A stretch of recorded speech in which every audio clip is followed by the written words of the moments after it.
ராமர் முட்டி போட்டு அம்பு விட்ட இடம் இதான்னு சொல்றாங்க. அவரோட பாதமும் இந்த பாறையில இருக்காமாங்க. இந்த ராமர் கோயில் பாத்தீங்கன்னா ஒரு பக்காவான ஃபாரஸ்ட் ஏரியால தாங்க இருக்கு. அப்போ வந்து ராமர் இந்த வழியே வந்தது, சீதை இருந்துட்டு போனதுக்கு அடையாளம் வந்து ராமர் வந்து பார்க்கும்போது சீதை இல்லைங்க. அந்த வெத்தலை பக்கம்லாம் போட்டு தூக்குனது புளி இவ்வளோ பெருசு 4-5 புளி இருக்கு.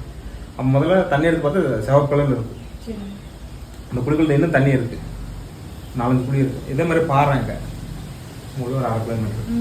அப்புறம் வந்து இங்கே வந்து ராமர் வந்து இங்கே இருந்துட்டு அம்புட்டது இங்கே தலைமலைன்ட்டு ஒரு மலை அப்படியே வெட்டி இருக்கும், பார்த்து உங்களுக்கு தெரியும். தலைமலை போனோம். அந்த மலை வந்து அங்கே புளியம்பட்டியில் இருக்கு, இரும்பாறை. அந்த மலை அப்படியே போயிட்டு இருந்துச்சு. போயிட்டு இருக்கும்போது இரும்பாறை, அப்புறம் ரிஷிகள் இருந்தாங்கல்ல, இரும்பாறைன்னு சொன்னோன்னா அங்கே இருந்துருச்சு. இரும்பாறை புளியம்பட்டி கிட்ட. அப்புறம் வந்து அங்கே அப்படியே மலையே வெட்டி இருக்கு, அப்படியே தலைமலை கிட்ட. இங்கேருந்து அம்பு பின்னாடி பார்க்குறீங்களா, ஃபுல்லாக முட்டி போட்டு அம்பு அடிச்சு அம்பு விட்டோன்னா வெட்டிடுச்சு. மலை வெட்டி புளியம்பட்டிக்கிட்டு. இது ராமர் பாதம், சங்கு சக்கரம், அங்கே அம்பு வாக்கு கேட்பாங்க ராமர். சென்ட்ரல் ராமர், லட்சுமண சீதை.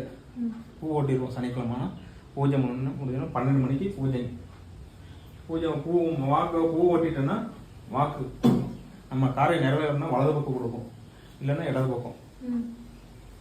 சீதை ராமர் கொடுத்தோன்னா டக்குன்னு அந்த காரியம் நிறைவேறும். லட்சுமணன் கொடுத்தா கொஞ்சம் லேட் ஆகும், சீதை கொடுத்தா கொஞ்சம் லேட் ஆகும்.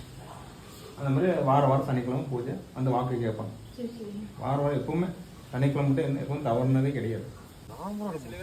இடம் இந்தியாவில் இங்கே தான் பாதத்தை வச்சு அங்கேருந்து பார்த்தீங்கன்னா அம்பு விட்டுருக்காங்க. இந்த இடத்துல வந்து அம்பு விட்டதான் சொல்கிறாங்க.